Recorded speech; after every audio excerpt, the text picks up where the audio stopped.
Tai PM Show.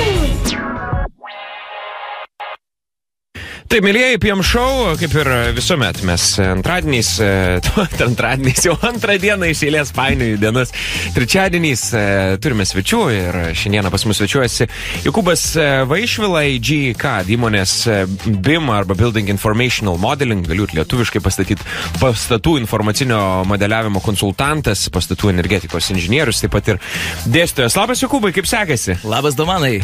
Puikiai kaip visada, dėkui. Labai gerai.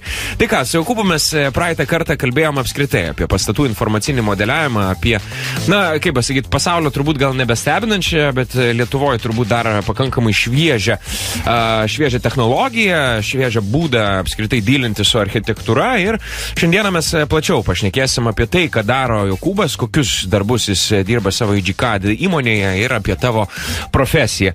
Ir aš manau, kad prie mūsų turbūt nuo praeito karto prisijungia irgi pakankamai naujų žmonių, kurie greičiausiai negirdėjo mūsų ekstensyvaus pokalbio apie pastatų informacinį modeliavimą. Turbūt reikėtų dar šiek tiek įvesti į kontekstą žmonės, nes be abejonės, kad AG yra turbūt, jeigu ne vieninteliai, tai vieni iš nedaugelio, kurie Lietuvoje dirba būtent su BIM arba pastatų informacinio modeliavimo, ar ne? Taip, tai jeigu pradedant nuo pradžių ir kalbant apie pastatų informacinį modeliavimą, norėčiau išskirti tai, kad šis procesas prasideda nuo idėjos ir tęsiasi iki statybos, kuomet mes projektuojame 3D modelį ir į jį įkrauname labai didelį kiekį informacijos. Galutiniam rezultate mes tą informaciją išsitraukiam savo ir kaip kiekius, kaip brėžinius, kaip statybos tam tikrus procesus galim pasinaudoti pačioje statyboje. Jeigu taip labai paprastai pasakius, tai populiariai, tai jeigu mes žinosime plytų skaičių, mes tikrai nesuklysime statydami pastatą. Ir jeigu mes žinosim, kokios tos plytos buvo, mes galėsim paskaičiuoti, kiek tas pastatas suvartos energijos. Tai labai viskas yra susieta vienoje programinėje įrangoje ir tenai mes galime atlikti begalės visokių skaičiavimų, analizių ir taip toliau. Labai gerai, tai pakalbėkime dabar apie tavo verslo sritį, kurioje tu esi, apie tavo profesiją. Štai tu atsikeli iš ryto, ar ne? Tai iš esmės pradedu rytą nuo šuns pavedžiojimo ir važiuoju į darbą ne automobiliu, o troleibusu. O atvykęs į darbą, tai iš esmės mes kuriame programinę įrangą projektuotojams, kurie dirba BIM programinę įrangą. Tai šitos programos tai yra įskiepiai, kaip telefonai turi tam tikrus įskiepius Androidam, iOSam, Windows phone'am, tai mes turim savo įskiepius, kurie yra skirti Autodesk Revit programai. Tai būtent šioje aplinkoje mūsų komanda, tai yra apie 30 žmonių dirbame, tai mes turim tiek programinės įrangos inžinierių, tiek ir programuotojų, kurie atlieka tam tikrus darbus. Tai mano tikslas yra sugalvoti tam tikrą sritį, kurioje ta programa yra silpna ir tiesiog pasiūlyti savo kolegoms padaryti kažką tai tokio, kas išgelbėtų projektuotojus nuo sunkaus ir bereikalingo darbo. Taigi mes tiesiog greitinam tam tikrus procesus iš savo praktinės patirties kaip dėstytojas, iš praktinės patirties dirbant su didelėmis įmonėmis, aš matau, kurioje vietoje tai yra silpnas vietas, aš matau, ir tiesiog mes sukūrėme tam tikras programas, kurios padeda projektuotojams. Gal galime iš tikrųjų pakalbėti apie tai, su kuo jūs dirbat, nes, kaip suprantu, jūs dirbat ir su užsieniu, ir su Lietuva, bet su Lietuva mažiau. Taip, tai iš esmės Lietuvoje mes atliekame diegimą BIM. Tai yra lydime už rankutės įmonės ir parodome, kokiam kryptimis reikėtų keliauti BIM keliu. Tai praeitos būtent laidos metu mes kalbėjom apie tai, ką mes atliekame, tai galbūt apie tai nesigilinsim per stipriai. O su užsieniu, tai mes turim ypač daug klientų, jeigu dabar nesuklysiu sakydamas, apie 9000 įmonių klientų iš viso pasaulio. 129 šalis naudoja mūsų papildinius. Wow, tai yra labai daug. Taip, iš esmės tai yra labai daug ir kiekvieną dieną iš ryto aš perskaitau apie 150 laiškų. Tai irgi vienas iš mano darbų. Ar tai reiškia, kad jūsų team buildingas vyksta kur nors Las Vegase ir jūs skrendate su private jetu? Nu, su private jetu metų neskrendam, bet kad team buildingas vyksta Las Vegase, tai tikrai. Labai malonu girdėti. Gerai, super. Gerai, su Lietuva mažiau. Po kol kas, kaip aš suprantu, jūs netgi užsiemat tokia edukacinė veikla, ne? Iš dalies galima tai pavadinti, kur jūs dar pačią rinką ruošiat, įrodot visus benefitus, galimas naudas ir kodėl.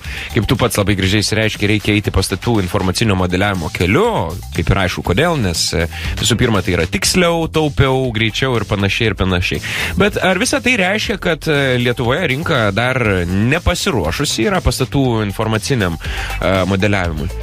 Rinka iš esmės yra pasiruošusi, tik tai tam tikrose vietose atsiranda finansinės galimybės, iš esmės programinės įrangos supirkimas visai savo įmoniai, tai kainuoja daug.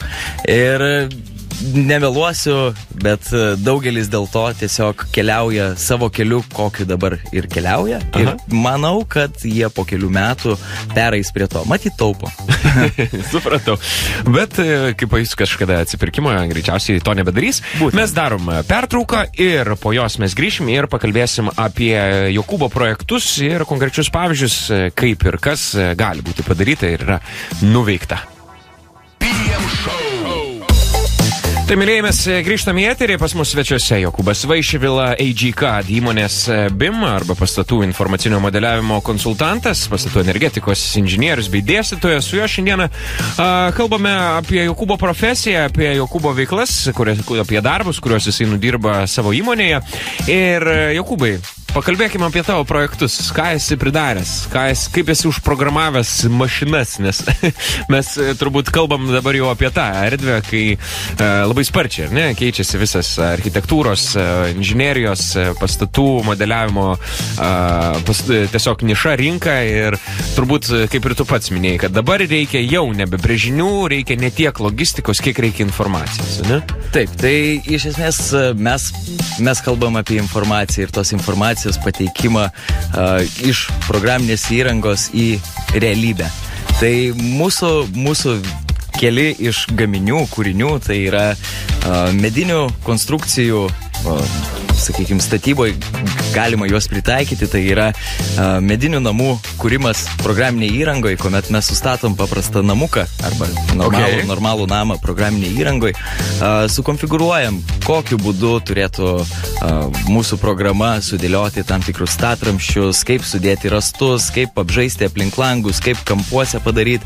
Ir tiesiog mes pažymim vieną sieną ir ta siena per kurį laiką, tai yra per porą minučių, jinai yra sugeneruojama pagal tam tikras taisyklės, kokias tu užsidari. Tai padaro kompas, ne? Taip, jeigu žmogelis tai darytų, tai užtruktų dieną, dvi. Jeigu susidėliot konfiguracijas ir žinant softą padaryti, tai užtruks 10 minučių. Tu prasme, neįtikėtinas laiko sutaupimas. Tai yra laiko sutaupimas jau pačiame projektavimo etape. O kai mes padarom visą tai su visų pastatu, ką daro tada? Mes turim visas sienas, turim stogą, turim perdangas, viskas tai yra medinė arba geležinė lengvų konstrukcijų, sakykime, statyba. Mes galim visą tai iškelti į CNC stakles, tai yra pjovimo staklės, kurio mes tiesiog suteikiam informaciją USB raktelėje, galima taip pavadinti. Tai grubiai tariant, grubiai tariant. Atsinešat tiesiog USB raktą, įkišat į robotą ir robotas sako ačiū. Ačiū, aš dirbu, o jūs eikit kavos pagerti. Tai va, tai jisai būtent ir atlieka visą tą darbą. Jisai supjauna tavo namą ir jeigu tu jam pasakai, iš kokių pirminių detalių tu tai darysi, tu jam suteiki ten 12 metrų rastus ar ten 10 metrų. Ir jisai optimizuotai sugalvoja, kurias detalės reikia pjauti pirma, kurias antra, kurias trečia. Ir taip jisai teisingai ir labai tiksliai supjauna visą medieną, kuo mažiau palikdamas medienos išmetimui arba sudeginimui. Arba tu turbūt išvengi tos tikimybės, kad apsvaigęs nuo kažko tai meistriukas biški supjaus nerasto grybo. Tikrai, taip. Labai gerai. Klausyk, mes matom situaciją, kad kuo daugiau, tuo labiau mašinos bent jau perima tą vadinamą rankų darbą, manual labor iš žmogaus. Kaip tu apskritai manai, ar mes jau esame tame kelyje, kuriame visai neužilgo žmonių nebereikės ir mašinos statys namus? Tai iš esmės žmonių tikriausiai visada reikės. Aš labai linkęs tuo tikėti, kad manęs irgi ir tavęs irgi čia vis tiek reikės. Aš kaip tik galvoju, kad nebereikės. Galbūt, žiūrėsim, kuris teisus. po poros metų. Bet mano pozicija yra ta, kad reikia daug informacijos apdoroti tiek žmogui, tiek robotui, tiek ir kitiems, sakykime, dalyviam viso proceso.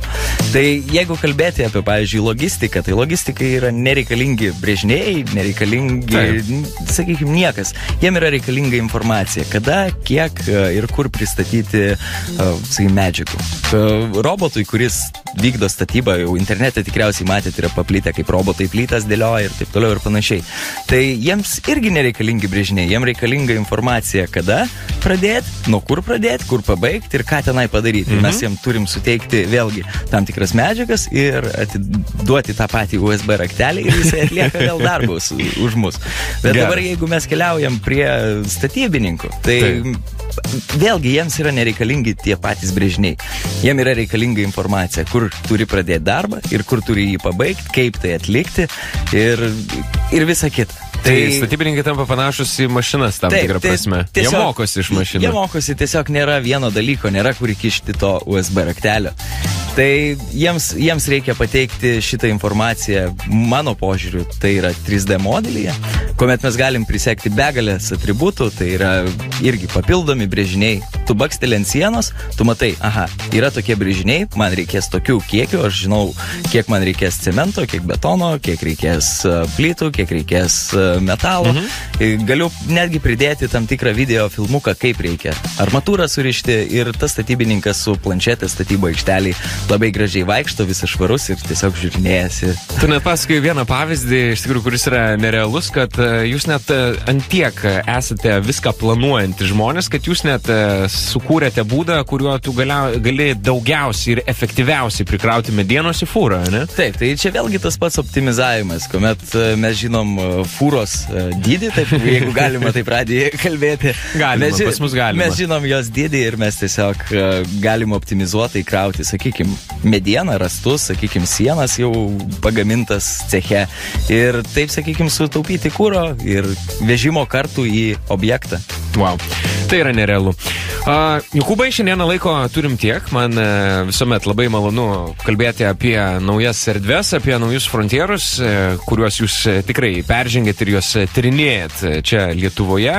Tai ką, mes šiandieną su tavim atsisveikinam ir būtinai susitinkam kitą trečiadienį ir kitą trečiadienį mes pakalbėsim būtinai, kaip jūs, mėlyje, galite sutaupyti energijos, o ką tai reiškia, kad jūs sutaupysite pinigų, galėsim pakalbėti, kaip jūsų namus padaryti šiltesniais, čia labai aktualu dabartiniam orui, o taip pat gal pakalbėsim ir kaip galite atsivesinti. Tai Jokūbai, ačiū tau labai už pokalbį. Ačiū tau. Viso.